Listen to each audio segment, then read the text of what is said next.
اللہ کی راہ میں، اللہ کی محبت میں ٹائم ویسٹ کرنا ہی کیا ہے، اور تھک جانا ہی منزل ہے۔ اللہ یہی تو چاہتا ہے مجھے پانے کے لیے تھک جاؤ، تو بس تھک جاؤ تو آخرت میں مل جاؤں گا، دنیا میں تو نہیں ملتا میں کسی کو، تو آخرت میں مل جاؤں گا میں تمہیں۔ تو اس میں بتا رہا تھا کہ ذکر کو آج ہمارے پڑھے لکھے طبقے نے، کوئی بچہ اگر صبح بیٹھ کے 100 دفعہ تسبیح پڑھ رہا ہو، ابا پیچھے سے آگے تھپڑ لگایا ہے، مگر ٹائم ویسٹ کر رہا ہے، تجھے انڈے لینے کے لیے بھیجا تھا میں نے، تو کچھ پڑھ لے۔ ہاں یہ ہے کہ سارا دن ذکر ہی کرتا رہے، باقی کام نہ کرے، وہ تو پھر رہبانیت ہے، اس سے حدیث نے منع کیا۔ باقی کام بھی کرنے، لیکن اپنے اوقات میں اللہ کو یاد کرنے کے لیے بھی ٹائم دینا ہے، اور اس میں یہ مت سوچو کہ وقت ضائع ہو رہا ہے، یہ وقت اللہ کو یاد کرنے میں ضائع ہو رہا ہے، یہ ضائع کرنا ہی کیا ہے، عین عبادت ہے، عین مقصد ہے۔ جیسے قربانی کے دنوں میں جانور کاٹ کے ہلاک کر دینا ہی عبادت ہے، اس لیے کہ پیسہ ضائع ہو رہا ہے بظاہر، لیکن کس کی یاد میں ہو رہا ہے، خدا کے کہنے سے۔ تو جب محبوبہ کے کہنے پہ ٹائم ویسٹ ہونا ویسٹ نہیں لگتا، تو خدا کے کہنے پہ اس کی یاد میں جو ٹائم ویسٹنگ ہے وہ کہاں سے ویسٹنگ ہو گئی؟ کسی عاشق سے پوچھو کہ محبوبہ نے تمہیں بلایا، وہ کہے گا میں پہلے بہت ٹائم دے چکا ہوں، مزید ٹائم نہیں میرے پاس، وہ تو بھاگا بھاگا جائے گا، وہ کہے گا بھائی اسی ٹائم ویسٹ کرنے کے لیے تو میں جاب کر رہا ہوں، پیسے اس لیے کما رہا ہوں کہ اس کو پکڑائی میں لے کر آؤں، تو وہ تو کہے گا میرا تو مقصد ہی یہی ہے۔ تو ایمان والوں کا تو مقصد ہی اللہ کو حاصل کرنا ہے۔ لہذا دیکھو سب سے قیمتی ٹائم پیغمبروں کا ہوتا ہے، پتہ ہے نا آپ کو، پیغمبر ایک سیکنڈ بھی کبھی ضائع نہیں کرتے۔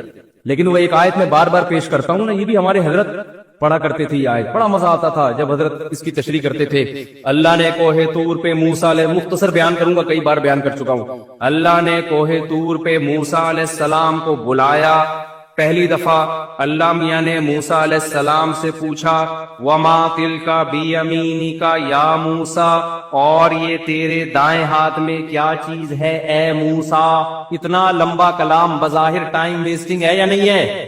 ابے کیا ہو گیا، تم لوگ بھی تو کچھ ذوق پیدا کرو یار، بظاہر تو یہ ٹائم ویسٹنگ ہے۔ اے اللہ تو نے موسیٰ علیہ السلام کو بلایا ہے، اور تو خود ہی کہتا ہے وقت کا ضیاع کرنا حرام ہے، ناجائز ہے۔ قرآن و سنت سے ہمیں پتہ چلتا ہے انسان کی زندگی میں سب سے قیمتی چیز کیا ہے، وقت۔ حدیث میں آتا ہے من حسن اسلام المرء ترکہ ما لا یعنی، اسلام کی اچھائی یہ ہے لا یعنی چیزیں، یعنی وہ چیزیں جن کا نہ دنیا میں فائدہ اور نہ آخرت میں فائدہ، ان چیزوں کو چھوڑ دو۔ تو نبی نے خود نہیں چھوڑا ہوگا ان چیزوں کو، بیٹھے ہوئے ویسے ہی بیٹھے ہوئے، کیوں بیٹھا ہوا ویسے ہی، ویسے ہی کچھ نہیں ہوتا بھائی، کچھ کر لو یار۔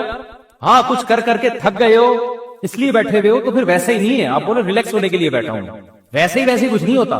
آج ہمارا زیادہ تر ٹائم ویسے ہی گزر رہا ہے، کوئی بستر پہ پڑا ہوا ہے نا، تو کیا تو کام کر کر کے تھک گیا ہے تو ریلیکس ہو رہے ہیں؟ نہیں بھائی ریلیکس نہیں ہو رہا، 7 گھنٹے سو چکا ہوں میں، 8 گھنٹے سو چکا، اب کیوں سو رہا ہے ویسے ہی؟ تو یہ ٹائم ویسٹنگ ہے یا نہیں ہے؟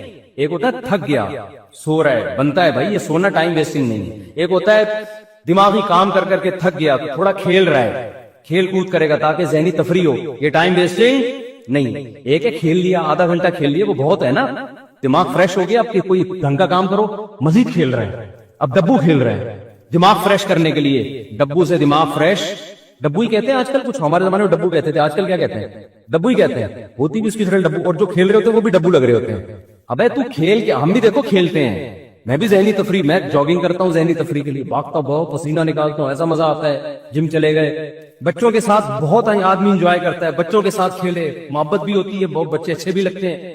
اللہ کا شکر ہے آج تک، میں نے بچپن میں ایک دفعہ 2-4 دفعہ ویڈیو گیم کھیلا تھا، پھر بڑوں نے ڈانٹ کے نا تھپڑ لگا کے چھین لیا، اس کے بعد سے جب مدرسے میں ہم گئے ویڈیو گیم نہیں کھیلا جاتا، وہ نادر علی کھلوا دیا تھا، وہ تو بیچارے نے وہ بلا کے چلو یار، وہ تو اس کی محبت میں تھوڑا سا ہم نے کہا چلو، وہ بھی مجھے گن پوائنٹ پہ بٹھا دیا، میں کیا کرتا، پھر اس کا دیکھ کر ڈھکن جب ہی کھلے گا جب یہ کھولو گے، تو وہ تو میرا ٹائم ویسٹ نہیں، کھانا کھانا تھا میں نے۔ لیکن نارملی اس قدر مجھے یہ چیز زہر لگتی ہے کہ یار آپ باقاعدہ ارادہ کر کے ٹائم ضائع کر رہے ہو، جبکہ آپ کو پتا ہے کہ یہ ٹائم قیامت تک میری زندگی میں دوبارہ نہیں ملے گا۔ کیسے کھیل رہے ہوتے ہیں ویڈیو گیم یار، کیسے کھیل رہے ہیں؟ 1-1 گھنٹہ لگے ہوئے اسکور بنا کے، کیا مل رہا ہے تمہیں اسکور بنا کے؟ پیسے بھی مل رہے ہو نا تو آدمی کہے یار چلو ٹھیک ہے، اول تو اس میں جو پیسے مل رہے ہوتے ہیں وہ جوا ہوتا ہے، وہ تو ویسے ہی حرام ہے، لیکن پیسے کمانے کے لیے بھی وہ کام کرو نا جس میں قوم کو فائدہ ہو۔ یہ پیسے ایسے ہیں جیسے گٹکا بیچ کے پیسے مل رہے ہیں، آپ پیسہ تو مل رہا ہے لیکن قوم کو کیا دے رہے ہو؟ گٹکے دے رہے ہو۔ تو پیسہ آپ کو گیم کھیل کے اگر جیتنے پہ مل بھی رہا ہے تو ٹائم کوئی اس سے کوئی کچھ فائدہ تو نہیں ہو رہا نا، ایسا کام کرو آپ اس کا معاوضہ لوگوں سے دو، اس کے بدلے میں لوگوں کو بھی کچھ آپ دو۔ جیسے ڈاکٹر ہے صحت دیتا ہے بدلے میں پیسے لیتا ہے، لیکچرار ہے وہ 1 گھنٹے کا لیکچر دے گا، لوگوں کو نالج دے گا، اس کے بدلے میں پیسے لے گا۔ یوٹیوب پہ کھانا پکانے کی ترکیب بنا کے ڈال دی، کچھ نہیں تو چلو خواتین کو کھانا پکانا سکھا دیا، مرد ہوٹل جانے سے بچ جائیں گے، گھر میں کھا لیا کریں گے تمیز سے، اور اس کے بدلے میں آپ کی ارننگ ہو گئی، تو چلو لوگوں کو کوئی فائدہ دے کے لے رہے ہو نا، ویڈیو گیم کھیل کے کیا ہو رہا ہے؟ اور اگر پیسے بھی نہ مل رہے ہو تو پھر تو بالکل ہی فضول کام ہے۔ باقاعدہ ارادہ کر کے کیا کیا جا رہا ہے؟ Time waste. یہ تو زہر ہے بھائی۔ میں نے ارطغرل کے بڑے فضائل سنے تھے، ارطغرل میں یوں ہر آدمی لوگوں کے تہجد، میں نے کہا ہم بھی دیکھتے ہیں کیا ہو رہا ہے ارطغرل میں نا، مجھے بتایا بھی اس میں بے حیائی نہیں ہے۔ میں نے گھر والوں کے ساتھ بیٹھ کے 5 منٹ دیکھا ہے، اس کے بعد مجھ سے دیکھا، میں نے کہا یار یہ کتاب پڑھ لے آدمی زیادہ اچھا، بہت ٹائم ویسٹ۔ میں نہیں کہہ رہا جنہوں نے دیکھا وہ کوئی صحیح کیا غلط کیا وہ مفتیوں سے فتویٰ لے لیں، لیکن ٹائم ویسٹنگ ہونے میں تو بھائی ہسٹری پڑھ لو یار، اتنی دیر میں بہت ٹائم ویسٹ ہوتا ہے بھائی، بہت ٹائم۔ کیسے آپ ارادہ کر کے، ایک ہوتا ہے نا خود بخود ٹائم ویسٹ ہو گیا، آپ پلاننگ کر رہے تھے کچھ سمجھ میں نہیں آیا، پڑے ہوئے ہیں کچھ سمجھ میں نہیں آ رہا اس لیے ٹائم ویسٹ ہو رہا ہے، ایک ہو رہا ہے کہ آپ باقاعدہ ارادہ کر کے کیا کرو، ٹائم ویسٹ۔ میں کہتا ہوں دوستوں کے ساتھ بیٹھ کے گپے مار لینا، یہ ٹائم ویسٹ بھی، یہ بھی ٹائم ویسٹنگ ہے، اس میں پھر بھی کچھ نہ کچھ نالج مل جاتی ہے آدمی کو، گپ شپ میں ہی پتہ چل جاتا ہے، کچھ سیاسی تبصرے پتہ چل جاتے ہیں، کچھ اور معلوماتی گپے جب لگ رہی ہوتی ہیں 2-4 کام کی باتیں بھی آ جاتی ہیں اس میں۔ ارے ابے تبے لڑکے لونڈے لپاڑے بیٹھے ہوتے ہیں نا کٹر کے ڈھکن پہ، ٹائم تو وہ بھی ویسٹ کر رہے ہیں، اس میں بھی کچھ نہ کچھ معاشرے کا ہی پتہ چل جاتا ہے نا، پبلک اس کون کی بھاگ کے کہاں گئی ہے، ٹھیک ہے نا۔ تو یہ ویسے تو غلط نالج ہے، لیکن اس سے یہ تو پتہ چلتا ہے معاشرے میں کیا ہو رہا ہے، بھاگ رہے ہیں لوگ نہیں بھاگ رہے، یعنی ایک مثال دے رہا ہوں۔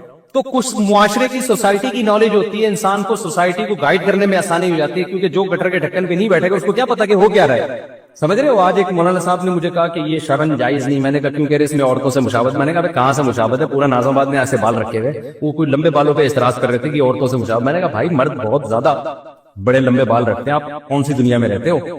ایک مولانا صاحب مجھے کہنے لگے کہ اس پہ فتویٰ دیں کہ محبت کی شادی جائز نہیں، میں نے کہا کیوں کہہ رہی ہے ناکام ہوتی ہے، میں نے کہا حضرت آپ پتہ نہیں کس دنیا میں ہیں، ونس اپون اے ٹائم کہ ماں باپ پکڑ کے شادی کر دیا کرتے تھے، اب شادیاں 99% محبت ہی کی ہو رہی ہیں۔ یہ فتویٰ مارکیٹ میں چلنے والا، وہ پہلے ہوتا تھا کہ بچہ جب سے پیدا ہوا نظر جھکی ہوئی ہے اس کی، اس نے دیکھا ہی نہیں کسی کو، ابا نے کہا کہ وہاں تیری شادی کر رہا ہوں میں، بچہ شرم سے بھاگ گیا، لڑکے کی بات کر رہا ہوں، لڑکیوں میں تو اور شرم ہوتی، شرم سے بھاگ گیا، اس کو تو محبت تھی نہیں نا، ابا نے شادی کرا دی اور کامیاب لائف گزار۔ میں نے کہا یہ ونس اپون اے ٹائم اب سیٹنگوں سے ہو رہی ہے، اگر آپ شادیوں کو ہی غلط قرار دے دو گے تو لوگ کہیں گے یار محبت کا ایک رزلٹ صحیح نکل رہا تھا شادی، وہ رزلٹ بھی مفتی صاحب نے کیا کر دیا حرام، تو خالی محبتیں رہ جائیں گی، شادی مارکیٹ سے کیا ہوگی۔ تو ہم نہیں کہہ رہے محبتیں کریں پہلے، لیکن ایک مثال ہے کہ اس محبت کا ایک شادی کی صورت میں اچھا رزلٹ نکل رہا تھا، اب وہ رزلٹ پہ آپ پابندی لگا رہے ہو، محبتوں پہ کسی کا باپ بھی پابندی لگا سکتا ہے اس زمانے میں، سمجھ میں آ رہی ہے بات۔ وہ اتنی ہو رہی ہے، کو ایجوکیشن سسٹم ہے، وہاں لڑکی آپ کے ساتھ بیٹھی ہوئی ہے، یہ جتنی بھی نظر جھکائے پڑ جاتی ہے نا انسان کی، پھر پسند آئے گی، تو اسلام نے بھی راستہ دیا بھائی تو شادی کر لے۔ تو جب انسان بالکل ہی بند کمرے میں بیٹھ کے بات کرتا ہے نا، تو وہ گٹر کے ڈھکن پہ بیٹھے گا تو پتا چلے گا نا کہ بند کمرے سوسائٹی میں ساری شادیاں کیسی ہو رہی ہیں۔ ہم تو بیٹھے ہیں، پہلے بیٹھتے تھے اب نہیں بیٹھتے، تو گٹر کے ڈھکنوں پہ بیٹھے گا تو پتا چلے گا سوسائٹی میں۔ وہ پھر مثال دیتا ہوں نا یار، بڑا بےحودہ سا لطیفہ ہے لیکن کیا کریں یار۔ وہ ابا نے بچے سے پوچھا بیٹا پتا ہے علامہ اقبال کون تھے؟ بیٹے نے کہا نہیں پتا۔ کہہ رہا اچھا لیاقت علی خان کا پتا ہے؟ کہنے نہیں۔ کم بخت اسکول جاؤ تو پتا چلے نا۔ بیٹے نے ابا سے کہا ابا آپ کو پتا ہے وسیم صاحب کون ہے؟ نہیں بیٹا۔ ستار کا پتا ہے؟ ابا گھر پہ رہو تو پتا چلے نا۔ سمجھ آئے؟ تو جو جہاں رہتا ہے اس کو وہاں کے حالات بولو، رہو گے سوسائٹی میں۔ تو میں کہتا ہوں جو دوست احباب تختوں پہ بیٹھ کے گپے لگاتے ہیں غلط ہے، میں اس کو پروموٹ نہیں کر رہا، اس کا بھی ایک لمٹ ہوگی، لگائیں گپے ایک لمٹ، لیکن پھر بھی یار اس میں کچھ نہ کچھ فائدہ ہوتا ہے۔ ویڈیو گیم میں تو کچھ بھی فائدہ نہیں ہے، تو دوستوں کے ساتھ گپے لگا لیا کرو، تفریح ہو جاتی ہے، ہوا خوری ہو جاتی ہے۔ یہ کام نہ کیا کرو خدا کا واسطہ، یہ جو ویڈیو گیم والا کام ہے اس میں ٹائم ویسٹنگ کے علاوہ کچھ بھی نہیں ہے۔ تو جلدی سے بات کو سمیٹ کے ختم کروں، میں لمبی ہوتی جا رہی ہے۔ تو میں یہ عرض کر رہا تھا کہ حضرت موسیٰ علیہ السلام کو نا، جب میں یہ عرض کر رہا تھا اسلام میں وقت کی حفاظت کی بہت زیادہ ویلیو ہے، تو وقت کا تقاضا یہ ہے، وقت کی حفاظت کا تقاضا یہ ہے کہ بات جب کی جائے تو ٹو دا پوائنٹ کی جائے، یہی تقاضا ہے نا۔ اب کوئی ڈاکٹر صاحب کے پاس جائے، اس کو فیور ہے اور گھنٹہ لگاتے ہوئے بتانے کے لیے کہ فیور ہے، ڈاکٹر کہے گا کہ بھائی تو میرا ٹائم کیوں ویسٹ کر رہا ہے، مختصر ڈاکٹر کہے گا نا۔ لیکن کمال ہے موسیٰ علیہ السلام جب اللہ کے پاس گئے ہیں تو اللہ میاں موسیٰ علیہ السلام سے پوچھ رہے ہیں کہ اور یہ کیا ہے آپ کے دائیں ہاتھ میں اے موسیٰ؟ بظاہر یہ بھی ٹائم ویسٹنگ ہے یا نہیں؟ بھائی یہ پہلی بات تو اے اللہ تو سیدھا سیدھا کام بتا، موسیٰ کو کرنا کیا ہے؟ فرعون کے پاس جانا ہے، بھیج دے، یہ معجزہ دکھا دے، بس جاؤ بھائی۔ سوال پوچھنے کی ضرورت کیا ہے؟ تجھے پتا ہے نا لاٹھی ہے، اور اگر پوچھنا ہے تو ماں ہاذا، یہ کیا ہے، یہ پوچھ لے۔ کتنا لمبا کلام، اور یہ تیرے دائیں ہاتھ میں کیا چیز ہے اے موسیٰ؟ موسیٰ علیہ السلام تو پیغمبر تھے، ٹائم ویسٹ بالکل بھی نہیں کرتے تھے۔ حضرت موسیٰ کو ٹائم بچاتے ہوئے تاکہ میں جو اپنا ہدف ہے فرعون کے پاس جانا اس کو فوکس کروں، میں اس ہدف، ٹائم جتنا ضائع ہوگا یہاں بظاہر ضائع ہو رہا ہے ٹائم، تو اتنا جواب دیتے لاٹھی۔ یہی جواب دینا میں آپ سے پوچھوں، اور یہ آپ کے کھوپڑی پہ کیا رکھا ہوا ہے کیا نام ہے آپ کا؟ عبد الرحمان بھائی، آپ کہیں گے ٹوپی، یہی کہیں گے نا آپ؟ یہ نہیں کہیں گے یہ میرے سر پہ ٹوپی ہے، یہ تو نہیں کہیں گے۔ تو موسیٰ علیہ السلام نے ٹائم بچانے کی کوشش نہیں کی، موسیٰ علیہ السلام نے اس سے بھی لمبا جواب دیا۔ قال ہی عصایا، موسیٰ نے کہا یہ میری لاٹھی ہے۔ اللہ نے یہ نہیں پوچھا تھا کس کی لاٹھی ہے، اللہ نے پوچھا تھا اور یہ تیرے دائیں ہاتھ میں کیا چیز ہے اے موسیٰ؟ حالانکہ اے موسیٰ کہنے کی بھی ضرورت نہیں ہے، بات موسیٰ سے ہی ہو رہی ہے۔ اتنا لمبا کلام، اور موسیٰ جواب میں اس سے بھی لمبا کلام، یہ میری لاٹھی ہے۔ اللہ کو غصہ نہیں آیا تو بھائی میں نے صرف جو ٹو دا پوائنٹ بات کرو، میں نے پوچھا یہ کیا ہے، میں نے یہ نہیں پوچھا کس کی ہے۔ ڈاکٹر صاحب کو آپ بتا رہے ہیں کہ میری طبیعت خراب ہے، ڈاکٹر پوچھ رہے ہیں کہ آپ کو کیا ہے، آپ کہیں مجھے بخار ہے، گھر میں میری بیگم کو ملیریا ہے، میری پھپھو لانڈی میں ہے، ان کو ان کے کڈنی میں سٹون ہے، میرے چچا امریکہ میں ہے، وہ کووڈ میں مبتلا ہوئے ہیں۔ ڈاکٹر کو غصہ آئے گا نا، بھائی میں نے تمہارے بارے میں جو پوچھا ہے ٹو دا پوائنٹ وہ جواب تو پورا خاندان کیوں میرے سامنے لا کے بٹھا دیا تم نے؟ غصہ آئے گا نا۔ لیکن جب آئے گا جب ڈاکٹر کو آپ سے محبت نہیں ہو۔ اگر ڈاکٹر کی آپ معشوقہ ہو، معذرت کے ساتھ مثال تو کوئی بھی دی جا سکتی، اگر آپ ڈاکٹر کی معشوقہ ہو اور ڈاکٹر آپ سے ملنے کے لیے بڑے عرصے سے اس نے کلینک کھولی ہی آپ کو پھنسانے کے لیے کہ اس محلے میں کلینک کھولتا ہوں، ہو سکتا ہے کسی دن اس بہانے آ جائے، پھر ڈاکٹر کہے گا اپنی خالہ کے بارے میں بھی رپورٹ پیش کرو، اپنی پھپھو کے بارے میں بھی رپورٹ پیش کرو، اور اپنے ماموں کے بارے میں بھی تفصیل سے بتاؤ، جتنی ڈیٹیل بتا سکتی ہو بتاؤ، پھر میں اپنی پھپھو کے بارے میں بتاؤں گا تمہیں۔ آئی بات سمجھ، ہم پھپھو کھیلیں گے آپس میں، پورا خاندان جب تک ختم نہیں ہوگا نا ڈاکٹر خاموش نہیں ہوگا۔ ڈاکٹر کہے گا علاج مقصود نہیں ہے، یہ کلینک تو آپ کو پھنسانے کے لیے کھولی ہم نے، مقصد ہی یہاں ٹائم ویسٹنگ ہے، صحیح ہے نا؟ آپ سے بات کرنا ہی کیا ہے، مقصود ہے۔ تو ایک انسانوں کی محبت ہوتی ہے جو مردار ہے، جو ختم ہونے والی ہے۔ دنیا میں کتنے لیلا مجنون آئے، آج قبر میں کیڑے ان کو کھا رہے ہیں۔ کہیں کا وہ مجنون نے کوشش کی کہ لیلا کی قبر میں جا کے وزٹ کر کے آؤں، سب سڑ گئے، مر گئے۔ اور ایک محبت کس سے ہوتی ہے بھائی؟ اللہ سے ہوتی ہے۔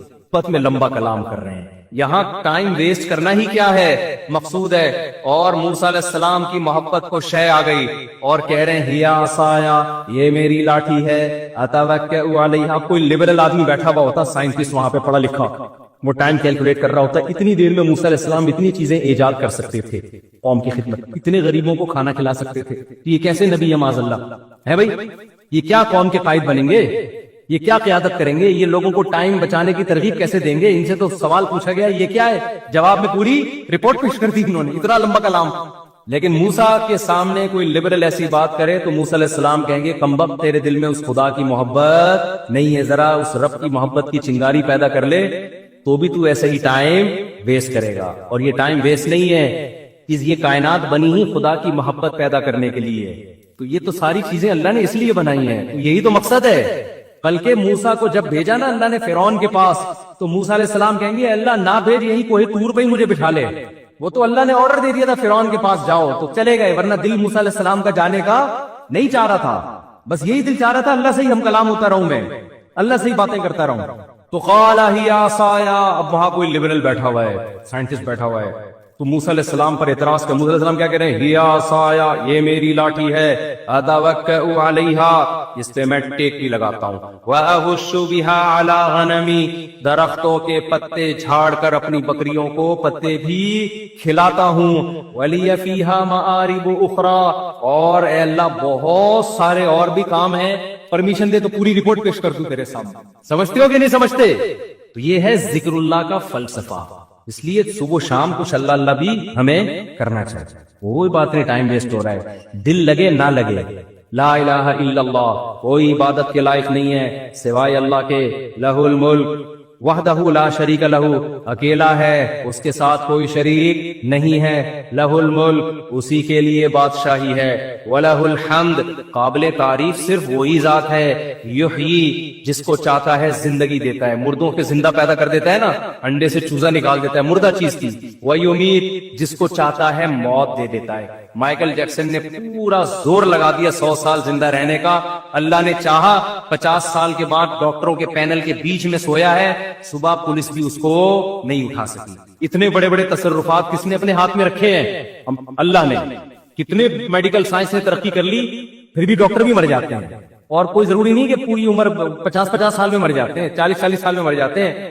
ایسے تصرف والا جس کو چاہتا ہے زندگی دیتا ہے، جس کو چاہتا ہے موت دے، جب چاہتا ہے۔ وَهُوَ حَيٌّ لَا يَمُوتُ، خود زندہ رہتا ہے، لا يموت، اس پر کبھی موت نہیں آئے گی۔ وَهُوَ عَلَى كُلِّ شَيْءٍ قَدِيرٌ، اے اللہ ایک ایک جملے میں کیا تیری تعریف کروں، بس کمپلیٹ یہ ہے کہ عَلَى كُلِّ شَيْءٍ قَدِيرٌ، جو چاہتا ہے کر گزرتا ہے۔ کتنا مزیدار کلمہ ہے یا نہیں ہے؟ تو 100 دفعہ پڑھ لو صبح۔ شیطان کیا کرے گا؟ یہاں دل نہیں لگ رہا، یہ بڑا پرابلم ہوتا ہے۔ شیطان کہتے تیرا دھیان نہیں بٹ رہا، مزہ نہیں آ رہا، چھوڑ دو مزے کو یار۔ ہم نے بڑے بزرگوں سے سنا ہے کہ اگر اللہ کے ذکر میں دل نہ لگ رہا ہو نا تو ٹینشن نہ لیا کرو، یہ سوچا کرو زبان تو اللہ کو یاد کر رہی ہے نا، یہ بھی بہت بڑی فضیلت ہے۔ زبان یاد کر رہی ہے کافی ہے، دل بھی انشاءاللہ ایک نہ ایک دن لگ جائے، نہ بھی لگے تو عین منزل ہے، تھکن سے چور ہو جائے۔ کیا خیال ہے؟ نہ لگے دل یار۔ میں نے قصہ سنایا نا، ہمارے کلاس فیلو تھے مدرسے میں، وہ جیسے ہی نماز کے لیے کھڑے ہوتے نیند آ جاتی ہے، وہ بےچارے بڑے بیزار کہ یار ویسے ٹھیک رہتا ہوں نماز کے لیے کھڑے ہوتے، سجدے میں جاتے ہم اونیاں مار کے اٹھاتے تھے نماز میں، اٹھ جا بھائی اگلا سجدہ آنے والا ہے۔ وہ بہت تنگ آ گئے نا، انہوں نے حضرت کو لکھ کے دی، حضرت نے کہا کہ کوئی بات نہیں یار، آپ جان کے تو نہیں سو رہے نا، اللہ کو یہی ادا پسند ہے کہ نیند آ رہی ہے، دل نہیں لگ رہا، پھر بھی کیا کر رہے ہیں؟ میرے حکم پر عمل۔ مزوں کی زندگی جنت میں ہے، یہاں نماز میں مزہ آ جائے اچھی بات ہے، ذکر میں مزہ آ جائے یہ تو زیادہ اچھی بات ہے، مزہ نہیں آ رہا کوئی بات نہیں، زبان سے کرتے رہو چاہے مزہ نہ بھی آئے، آخرت میں اللہ ذکر کی لذت انشاءاللہ دے دے گا۔ قرآن میں آتا ہے کہ جنتی اللہ کا ذکر کریں گے لذت حاصل کرنے کے لیے، کیونکہ وہاں تو ان کو وہ مزہ آئے گا جو موسیٰ علیہ السلام کو اللہ سے بات چیت میں مزہ آ رہا۔ تو جنتیوں کو اللہ کا نام لینے میں، جنت میں ذکر کا کوئی ثواب نہیں ہے، یہاں ثواب ہے، وہاں کوئی ثواب نہیں ہے۔ کیوں؟ وہاں جنتیوں کو مزہ اس کام میں آ رہا ہوگا، اللہ کو یاد کرنے میں، اللہ کی حمد و ثنا کرنے میں، تو اس لیے ذکر میں مزہ آئے نہ آئے کر لیا کرو، ہمت کر کے عادت ڈالو اس کی، کہ اپنے بارے میں یہ وہم ہو جاتا ہے کہ میں کیا ہوں؟ نیک۔ اور یہ وہم اس لیے ہو رہا ہے کہ میں نے نبی کے نام پہ آج تک کوئی دعوت مس نہیں کی، میں کتنا نیک ہوں۔ کیا خیال ہے؟ جب مجھے کنڈوں پہ بلایا گیا میں کنڈے کھانے گیا، میں نے آج تک نبی کے نام پہ کوئی کھانا مس نہیں کی۔ جب مجھے تیجے پہ بلایا گیا سب سے پہلے میں گیا ہوں، اور مرحوم کے نام پہ میں نے 8 لیگ پیس کھائے ہیں، لاتیں کھائی ہیں، لاتیں۔ ہمارے ایک دوست جو ہے نا مرغی کی لیگ پیس کو لاتوں سے تعبیر کرتے، ابھی ہمارا سفر تھا نا تو ان کو لیگ پیس چاہیے ہوتے تھے، وہ مرغی کی لیگ پیس بڑے شوق سے کھاتے ہیں، تو مجھے کہنے لگا یار مجھے لاتیں چاہیے۔ خیریت؟ تو وہاں ہوٹل پہ جا کے بھی بھائی 4 لاتیں لے آؤ۔ ہم نے کہا ایسا نہ کوئی لاتیں مارنا شروع کر دے یہاں پہ، تو نبی کے نام پہ مرغی کے لیگ پیس، چیسٹ اور بکروں کے پٹ بہت شوق سے چانپیں کھائی جاتی ہیں، تو وہم ہو جاتا ہے کہ میں کیا ہوں؟ نیک۔ انسان جب کسی دوسرے کے منہ سے اپنی تعریف سنتا ہے اسے 100% یقین بھی ہو کہ یہ غلط بول رہا ہے، لیکن اسے یہ وہم ہونے لگتا ہے کہ یہ سچ بول رہا ہے۔ واقعی میں تو ایسا ہوں۔ لوگوں کی تعریفیں لوگوں کے منہ سے سن کے کبھی کسی خوش فہمی میں مبتلا نہ ہو، انسان اپنے عیبوں سے غافل ہو جاتا ہے۔ حضرت حکیم الامہ مولانا اشرف علی تھانوی رحمہ اللہ تعالی بڑی خاندانی بات فرمایا کرتے تھے، فرماتے تھے کہ اگر کوئی شخص مجھ سے ملنے کے لیے آتا ہے جو میرا مرید نہ ہو، جو مجھ سے اصلاح نہ کروانا چاہتا ہو، اس میں 99 برائیاں ہوں اور ایک خوبی ہو، تو میری نظر اس کی ایک خوبی کی طرف ہوتی ہے، 99 برائیوں کی طرف نہیں ہوتی۔ جو چاہتے ہیں کہ مجھ سے اپنی اصلاح کروائیں، پہلے تو پیر و مرشد بنایا جاتا تھا اپنی برائیوں کو ٹھیک کروانے کے لیے، اب یہ چیز مارکیٹ سے کیا ہو گئی ہے؟ شارٹ۔ آپ کسی کو سمجھتے ہیں نا کسی سے عقیدت ہے، مثال کے طور پر مجھ سے عقیدت ہے، آپ آئے حضرت جی کوئی ہمارے اندر خامی ہو بتایا کریں پلیز، میں بتانا شروع کر دوں ایک دم لال پیلا نیلا ہونا شروع ہو جائے، آپ کو کس نے کہا کہ میں ایسا ہوں؟ ایک دم غصہ آنا شروع ہو جائے گا۔ ڈاکٹر کے سامنے غصہ نہیں آتا، ڈاکٹر کہے گا آپ کا جگر صحیح کام نہیں کر رہا، آپ کے پھیپڑے مسئلہ، کبھی نہیں غصہ آ جائے، ڈاکٹر صاحب چیک کریں، اچھی طرح چیک کریں، ٹیسٹ کروا، ٹیسٹ لکھ کے دے دیں، میں آغا خان سے ٹیسٹ کروا لیتا ہوں۔ لیکن روحانی بیماریوں کا سنتے ہی کیا آ جاتا ہے، باپ بتائے گا اپنے بیٹے کو بیٹا تمہارے اندر یہ خامی، تو جواب دینا شروع کر دے گا۔ اپنی خامیاں سننے کا تحمل جس کے اندر پیدا ہو گیا تو سمجھو بس اس کی اصلاح ہو گئی ہے۔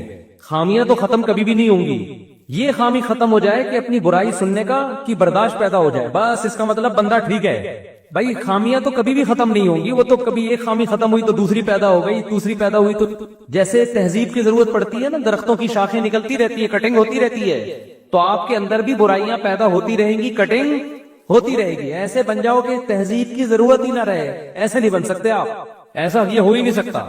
جو آدمی کہتا ہے میں بہت صحیح ہوں، میری کو غلطی نہ بتائے، یا اس کو غلطی بتا رہے ہو غصہ آ رہا ہے، اس کا مطلب یہ تو ٹھیک ہے ہی نہیں، یہ ٹھیک ہی نہیں ہے، غصہ آنے لگتا ہے۔ اور خاص طور پہ جب کوئی بڑا سمجھا رہا ہو، باپ اولاد کو سمجھا رہا ہے، اولاد کو غصہ آنا شروع ہو گیا، تو پہلے تو اس کے تکبر کا علاج کراؤ۔ پہلے اس کا کس کا علاج ہوگا؟ تکبر کا، بعد میں باقی چیزیں۔ پہلے تو باپ بولے بیٹا تو پہلے نا یہ چیز ٹھیک کر لے کہ تو سننے کا برداشت کی طاقت پیدا کر اپنے اندر۔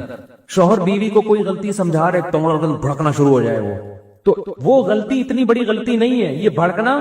اسی طرح عورت اپنے میاں کو اگر ایک کچھ چیز بتا رہی ہے کہ آپ یہ تھوڑی سی یہ چیز اپنے اندر چینج کر لیں، اور ایک دم غصہ آ جاتا ہے، تو یہ جو ایک دم غصہ آنا ہے یہ زیادہ بڑا فالٹ ہے اس غلطی کی نسبت جو آپ کے اندر ہے، کیونکہ یہ فالٹ شیطان میں تھا۔ دیکھو غلطی آدم سے بھی ہوئی نا، حضرت آدم علیہ السلام سے اللہ نے کہا کہ یہ درخت سے نہیں کھانا، انہوں نے کھا لیا، مسٹیک ہوئی نا، تو مسٹیک تو آدم سے بھی ہو گئی۔ اللہ نے کہا غلط کیا، انہوں نے کہا اللہ معافی چاہتا ہوں، غلط ہو گیا مجھ سے، معاف کر دے، ختم۔ شیطان سے بھی غلطی ہوئی۔ دو ہی مخلوق زمین پہ رہتی ہے نا، جنات اور انسان، تو دونوں کے باپ سے اللہ نے غلطی ہونے دی۔ جنات کا باپ شیطان تھا، انسانوں کا باپ آدم سے بھی ہو گئی مسٹیک۔ اللہ نے کہا کہ بھئی جیسے ہی اللہ نے لباس چھینا تو سمجھ گئے کہ یہ سزا ملی ہے، جیسے ہی لباس چھینا نا جنت کا، سمجھ گئے کہ یہ کیا ملی ہے، سزا۔ تو اب اللہ سے لڑ نہیں رہے کہ اللہ پہلے بتاتا تو کہ میں غلط کیا، میں اس کو ریورس کرتا، اس مسٹیک کی تلافی کرتا، تو سزا پہلے دے رہا، بتا بعد میں رہے، بتا بعد میں رہے کہ غلطی ہوئی ہے۔ بھائی سزا سے اندازہ ہو گیا کہ ہم نے کیا کیا ہے، غلط۔ فوراً آدم اور حوا دونوں اللہ کے دربار میں دعا مانگنے لگے، ربنا ظلمنا انفسنا، اپنی جان پر ہم نے ظلم کر لیا، تو نے اگر ہمیں معاف نہ کیا ہم تباہ ہو برباد ہو جائیں گے۔ ادھر شیطان سے غلطی ہوئی، اللہ نے کہا نکل جا میرے دربار سے۔ شیطان کو سزا ملی، اس کو غلطی کا احساس نہیں ہوا، وہ غصہ آ گیا بھائی اس کو۔ خلقتنی من نار وخلقتہ من طین، دلائل دینا شروع کر رہا ہے خدا کے سامنے۔ تو بڑوں کے سامنے زیادہ دلائل نہ دیا کریں، باپ ڈانٹ رہے ہیں سن لو بھائی، ماں ڈانٹ رہی ہے نہیں، زیادہ نہیں بحث کریں۔ استاذ اگر کوئی بات سمجھا رہا ہے آپ اپنے شاگرد کو، بحث نہیں کرو، سن لو آرام سے تمیز سے، اچھا سر آئندہ خیال کریں گے۔ آج ڈیبیٹ جو ہے نا، ڈیبیٹ، بحث مباحثہ، اس کو کانفیڈنس کی علامت سمجھا جاتا ہے کہ بڑا کانفیڈنٹ ہے یہ آدمی۔ تو غلطی کو مان لینا، اس سے انسان کا مقام کم نہیں ہوتا بلکہ بڑھتا، اس سے برداشت پیدا ہوتی ہے۔ دیکھو اللہ نے جتنے بھی دنیا میں قائد پیدا کیے ہیں ان سے ایسے کام کروائے ہیں کہ ان میں برداشت پیدا ہو۔ تمام پیغمبروں سے بکریاں چروائی گئی ہیں۔ آپ سوچو یار، پیغمبر کا مقام دیکھو اور ان سے کام کیا لیا جا رہا ہے، بکریوں کے ریوڑ ان کے حوالے کیے جا رہے ہیں۔